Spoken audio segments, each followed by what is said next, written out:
The shine on the new UAW contracts with the Detroit Three has barely worn off before conflict arises once more.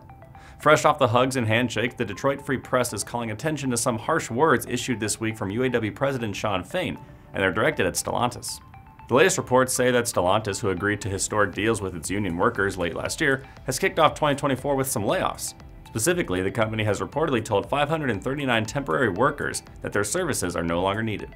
The company offered a statement declaring the move an effort, quote, to help improve the efficiency, productivity, and market competitiveness of our facilities as we implement our Dare Forward 2030 strategic plan. Fain responded to the news by calling Stellantis' actions heinous and shameful behavior, before pledging to, quote, fight like hell to get people back to work. Fain went on to add, according to the Free Press, that auto companies have been playing, quote, divide and conquer for years, and they're doing it again by, quote, bringing the pain to the lowest paid workers and blaming the union. Because these cuts apply to the lowest tier of what are considered, quote, supplemental workers for Stellantis, the departures carry some harsh details. The workers are not entitled to notice, making the cuts effective immediately. The temp workers, says the Detroit News, are also not subject to any kind of supplemental unemployment benefits.